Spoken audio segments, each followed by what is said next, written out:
मुलांनो, वेलकम. संगीता बालसिंग या माझ्या यूट्यूब चॅनलवर तुम्हा सर्वांचे हार्दिक स्वागत. राज्यशास्त्र इयत्ता 12वी हा विषय अभ्यासाला घेतलेला आहे आणि प्रकरण क्रमांक 2 1991 नंतरच्या महत्त्वाच्या संकल्पना आणि समस्या. जागतिकीकरण या प्रकरणातील उपघटक अभ्यासाला घेतलेला आहे राजकीय क्षेत्र. चला तर पाहूया. राजकीय क्षेत्र. जागतिकीकरणाच्या संदर्भात या राजकीय घटकांवर लक्ष केंद्रित करता येते. त्यातला पहिला घटक आहे लोकशाहीचे महत्त्व. 1989ची पूर्व युरोपमधील क्रांती आणि सोव्हिएत रशियाचे विघटन यांच्याकडे कम्युनिझमचा झालेला अंत अशा स्वरूपात बघितले जाते. रशियाचे विघटन झाले आणि कम्युनिझम किंवा साम्यवादाचा अंत झालेला आहे. जग हे लोकशाही व्यवस्थेच्या दिशेने वाटचाल करत आहे असे मानले जाते. सहभागी राज्य, नागरिक केंद्रित शासन आणि सुशासन या संकल्पना आता महत्त्वाच्या होत आहेत. सहभागी राज्य, नागरिक केंद्रित शासन आणि सुशासन आणि लोकशाही व्यवस्था या संकल्पनांना महत्त्व येत आहे. लोकशाही व्यवस्थेमध्ये निर्णय हे बहुमताने घेतले जातात. सहभागी शासन व्यवस्थेत त्या पारंपरिक निर्णय प्रक्रियेच्या पलीकडे जाऊन समाजातील सर्व घटकांना निर्णय प्रक्रियेत कसे सामील करता येईल हे बघितले जाते. लोकशाहीमध्ये सर्वांना सामावून घेतलं जातं. नागरिक केंद्रित शासन आणि सुशासन व्यवस्थेत नागरी समाजाच्या सहभागावर भर दिला जातो. समाजाच्या सहभागावर भर दिला जातो या व्यवस्थेमध्ये. दुसरा घटक आहे राज्याचे स्थान. जागतिकीकरणाच्या संदर्भात असे मानले जाते की आता राज्याचे महत्त्व कमी होत चालले आहे. सार्वभौमत्व हा राज्याचा एक महत्त्वाचा घटक आहे. सार्वभौमत्व ही संकल्पना राज्याचा अधिकार क्षेत्राशी जोडली गेली. म्हणजे राज्याचं सार्वभौमत्व आणि अधिकार जोडलं गेलेलं आहे. त्याच्याच आधारे राज्याला आपल्या अधिकार क्षेत्रात कायदे करण्याचा अधिकार असतो आणि राज्य त्याप्रमाणे कायदे करते. या सार्वभौमत्वावर आज अंतर्गत तसेच बाह्य घटकांकडून आघात होत आहेत असे मानले जाते. पण या सार्वभौमत्वावर मात्र आघात होत आहेत अंतर्गत आणि बाह्य घटकांच्याकडून.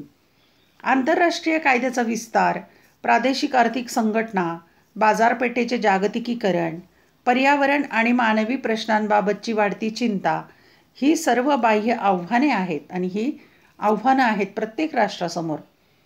तर राष्ट्रीय पातळीवरील सहमतीचा अभाव व त्यातून निर्माण होणारे मतभेद, वाढता वांशिक राष्ट्रवाद, बिगर राष्ट्रीय घटकांचे कार्य तसेच पर्यावरण, लिंगभेद आणि मानवतावादी समस्यांना मिळालेले केंद्रस्थान ही सर्व अंतर्गत आव्हाने आहेत. अंतर्गत आणि बाह्य आव्हाने राज्यव्यवस्थेसमोर आहेत. तिसरा घटक बिगर राजकीय घटक. नागरी समाजाला मिळालेल्या वाढत्या महत्त्वामुळे बिगर राजकीय घटक पुढे आले की जे राजकीय घटक नाही आहेत ते सुद्धा पुढे आलेत. म्हणूनच स्वयंसेवी संघटना आणि गैर सरकारी संस्थांना म्हणजेच त्याला NGO म्हणतात, नॉन गव्हर्नमेंट ऑर्गनायझेशन म्हणजे NGO या बिगर सरकारी किंवा सहकारी संस्था असतात, स्वयंसेवी संघटना असतात. यांना महत्त्व प्राप्त झालेलं आहे NGOंना आजच्या काळामध्ये. या संस्था मानवी समस्यांच्या प्रश्नावर भर देतात आणि मानवी समस्या सोडवण्यावर त्यांचा भर आहे. आज आंतरराष्ट्रीय संबंध हे केवळ राष्ट्रांच्या संबंधापुरते मर्यादित राहिले नाहीत, तर त्यात बिगर राजकीय घटकांचा देखील समावेश झाला आहे. ॲम्नेस्टी इंटरनॅशनल, ग्रीन पीस मूव्हमेंट सारख्या संघटनांप्रमाणे दहशतवादी गट देखील या बिगर राजकीय घटकांमध्ये सामील होतात. दहशतवादी गट, ॲम्नेस्टी इंटरनॅशनल, ग्रीन पीस मूव्हमेंट अशासारख्या संघटना यामध्ये सहभागी होतात. NGOचं फार महत्त्व वाढलेलं आहे. चौथा घटक आहे मानवी हक्क. जागतिकीकरणाच्या युगात मानवाधिकारांचे संरक्षण एक महत्त्वाचा विषय बनला आहे. म्हणजे मानवी अधिकारांचं संरक्षण. परंतु विकसित आणि विकसनशील देशात मानवाधिकाराच्या दृष्टिकोनात फरक करण्याची गरज आहे. म्हणजे विकसित राष्ट्रात आणि विकसनशील राष्ट्रामध्ये मानवाधिकाराचा जो दृष्टिकोन आहे त्यात फरक करण्याची गरज आहे. तिसऱ्या जगाच्या दृष्टीने नागरी आणि राजकीय हक्कांच्या आधी आर्थिक विकास साधण्याची गरज असते. म्हणजे जे अविकसित किंवा विकसनशील राष्ट्र आहेत तिथे आर्थिक विकासाची गरज आहे जगाच्या दृष्टीने. तसेच वैयक्तिक अधिकारांपेक्षा समाज आणि कुटुंब यांचे महत्त्व वैयक्तिक अधिकार नव्हे तर समाज आणि कुटुंबाचे महत्त्व अधिक आहे. उदाहरणार्थ भारतीय संविधानाने सामाजिक न्यायावर अधिक भर देऊन अन्न, वस्त्र, निवारा, शिक्षण, स्वास्थ्य यांना प्राथमिक महत्त्व दिले आहे. या माणसाच्या प्राथमिक मूलभूत गरजा.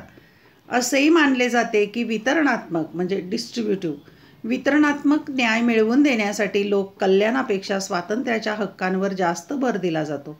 म्हणून राष्ट्रांना आपला इतिहास, संस्कृती, राजकीय व्यवस्था आणि अर्थव्यवस्था या आधारे मानवी हक्कांबाबत निर्णय घेण्याचा अधिकार दिला पाहिजे. थोडक्यात नागरी आणि राजकीय हक्क, स्वातंत्र्य या पाश्चात्य दृष्टिकोनाला प्रत्यक्षातील स्थानिक परिस्थितीची सांगड घालण्याची गरज आहे. म्हणजे स्थानिक परिस्थिती आणि या सगळे राजकीय, नागरी हक्क, स्वातंत्र्य हा पाश्चात्य दृष्टिकोन याची सांगड घालण्याची खरं तर आवश्यकता आहे. वरील सर्व गोष्टी अधिक तपशिलाने समजून घेण्यासाठी काही उदाहरणे पाहूया आपण. आता आपण जे घटक अभ्यासलेले आहेत त्याचा अधिक अभ्यास किंवा तपशिलाने माहिती घेण्यासाठी काही उदाहरणं पाहूया आपण. आता उदाहरण भारतातलं. भारत वेगवेगळ्या आंतरराष्ट्रीय करारांचा आणि संघटनांचा सभासद आहे, याचा आपण उल्लेख केला आहे मागे. जागतिक व्यापार संघटनेचा सभासद म्हणून भारताला आंतरराष्ट्रीय व्यापाराबाबत काही नियमांचे पालन करावे लागते. जे सभासद आहेत त्या राष्ट्राचे त्यांना ते नियम पालन करावे लागते. पाकिस्तानबरोबर केलेल्या सिंधू नदीच्या पाणी वाटपाच्या करारामुळे तसेच बांगलादेशाशी केलेल्या फराक्का पाणी वाटप करारामुळे सिंधू आणि गंगा या नद्यांच्या पाणी वाटपाबाबत नियमांचे भारताला पालन करावे लागते. सिंधू नदीच्या पाण्याच्या वाटपाबाबतचा करार आहे. बांगलादेश, पाकिस्तान यांच्याशी करार केलेले आहेत. फराक्का पाणी वाटप, सिंधू नदीचं पाणी वाटप आणि ते नियम आहेत ते पालन करावे लागतात आंतरराष्ट्रीय पातळीवर अडचणी निर्माण होऊ नये म्हणून. ॲम्नेस्टी इंटरनॅशनल किंवा ग्रीनपीस यासारख्या संघटना मानवी समस्यांबाबत प्रश्न उपस्थित करून स्थानिक सरकारवर दबाव आणतात. हे NGO संघटना आहेत त्यासुद्धा समस्यांच्यासाठी स्थानिक सरकारवर दबाव आणतात. काश्मीर संदर्भातील भारताच्या मानवी हक्कांच्या भूमिकेबाबत ॲम्नेस्टीने टीका केली आहे. ॲम्नेस्टी या संघटनेने मानवी हक्कांच्या बाबत काश्मीरच्या संदर्भात भारतावर टीका केलेली आहे भारताच्या मानवी हक्काच्या भूमिकेबाबत. आणखी उदाहरण पाहूया. चेर्नोबिल दुर्घटना ही आण्विक दुर्घटना घडलेली आहे. चेर्नोबिलच्या दुर्घटनामुळे युरोपमध्ये रेडिएशन पसरले, आण्विक किरणांचा प्रसार झाला आणि खूप जीवितहानी झाली. या पर्यावरणासंदर्भातील आपत्तींना देशांच्या सीमेअंतर्गत ठेवता येत नाही, कारण अशा ज्या घटना होतात त्या काही देशाच्या सीमेअंतर्गत होत नाहीत. त्याचा त्रास इतरही ठिकाणी होतो. म्हणूनच युरोपियन राष्ट्रांना आपल्या जनतेला हानी पोहोचू नये म्हणून उपाययोजना करण्यासाठी एकमेकांना सहकार्य करावे लागते. मोठ्या धरणांबाबत विरोध करण्यासाठी नर्मदा बचाव आंदोलनाने जागतिक बँकेची मदत घेऊन हे आंदोलन आंतरराष्ट्रीय पातळीवर नेले. नर्मदा बचाव आंदोलन जे आहे त्यासाठी जागतिक पातळीवर NGOने मदत घेतलेली आहे. आंतरराष्ट्रीय पातळीवर तो प्रश्न नेला. तसेच जैतापूर आणि कुडनकुलम येथील आण्विक प्रकल्पांना विरोध केला जातो. इथे जे आण्विक प्रकल्प आहेत ते उभारण्याला किंवा आहेत ते नको म्हणून अशा अर्थाने विरोध केला जात आहे. या प्रकल्पांना योग्य त्या परवानग्या मिळूनही काही राजकीय पक्ष आणि NGOज त्यांना विरोध करत आहेत. अशा प्रकारे मानवी हक्काची फार जबाबदारी दर्शवली जाते. पहा इथे चित्रामध्ये दाखवलं आहे अपघातानंतरचा चेर्नोबिल आण्विक प्रकल्प. इथे खूप जीवितहानी झालेली होती. आता शोधा पाहू. बिगर राजकीय घटकांकडून राज्याच्या सार्वभौमत्वाला आव्हान दिले गेले आहे अशा घटना शोधा. इंटरनेटच्या मदतीने अशा घटना शोधा. वरील सर्व प्रकरणांमध्ये राज्याच्या सार्वभौमत्वाला आव्हान दिले गेले आहे. राज्याच्या अंतर्गत आणि बाह्य स्वरूपाच्या आव्हानांची जी उदाहरणे आहेत. म्हणून असेही मानले जाते की आता राज्याचे कार्य कमी होत चालले आहे. खाजगी क्षेत्राच्या वाढीमुळे आर्थिक क्षेत्रात आणि अंतर्गत आणि बाह्य आव्हानामुळे राजकीय क्षेत्रात राज्याची भूमिका हळूहळू कमी होत आहे. कारण राज्यापुढे इतकी आव्हानं वाढत आहेत, अंतर्गत आणि बाह्य स्वरूपाची आव्हानं आहेतच, म्हणून राज्याचं कार्य कमी होत आहे. खाजगी क्षेत्राच्या वाढीमुळे आर्थिक क्षेत्र बदलत आहे आणि अंतर्गत आणि बाह्य आव्हानामुळे राजकीय क्षेत्रात बदल होत आहे किंवा भूमिका बदलत चाललेली आहे. या जागतिकीकरणाच्या युगात राज्याला किती महत्त्व आहे? राज्य ही संकल्पना आज देखील महत्त्वाची आहे का? जनकल्याण आणि विकासाच्या कार्यातून राज्यव्यवस्था आता माघार घेत आहे का? या प्रश्नांचा विचार करणं गरजेचं आहे. आपण राज्याच्या मुख्य घटकांकडे पाहूया. भूप्रदेश, सार्वभौम शासन आणि जनता हे ते घटक आहेत. राज्याचे प्रमुख घटक भूप्रदेश, सार्वभौम शासन असतं आणि महत्त्वाची जनता. आज राज्याचा भूप्रदेश अबाधित आहे. प्रत्येक राज्याचा भूप्रदेश ठरलेला आहे. आपण आज देखील राष्ट्रवाद आणि राष्ट्रीय एकात्मतेविषयी बोलतो. सार्वभौम शासन ही संकल्पना देखील अस्तित्वात आहे. आंतरराष्ट्रीय करारांच्या जबाबदाऱ्यांमुळे राज्याची सत्ता कमी झाली असेल, परंतु राज्याचे अधिकार आज देखील अस्तित्वात आहेत. राज्याचे अधिकार आहेत. वांशिक राष्ट्रवाद आणि स्वयंनिर्णयाच्या हक्कांच्या आधारे नवीन राज्यांची निर्मिती होत आहे. आपण आधीच्या प्रकरणात बघितल्याप्रमाणे त्यातून राज्याचा ऱ्हास होताना दिसत नाही, तर नवीन राज्य निर्माण होताना दिसत आहेत. जागतिकीकरणाच्या आव्हानांना सामोरे जाऊ शकतील अशा राज्याच्या विधानमंडळ, कार्यकारी मंडळ, न्यायव्यवस्था आणि नोकरशाहीसारख्या सक्षम राजकीय संस्था आहेत. या संस्थाच राज्याच्या मूलभूत मूल्यांचे रक्षण, सामाजिक सुरक्षा देणारी व्यवस्था राखणे आणि आर्थिक विकासाला प्रोत्साहन देणे ही कार्य करू शकतात.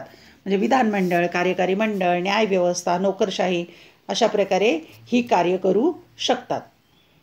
सार्वभौमत्वाच्या संदर्भात शंका असल्या तरी देखील राज्य देशांतर्गत आणि आंतरराष्ट्रीय पातळीवर कार्य करणारी सर्वात महत्त्वाची संस्था आहे.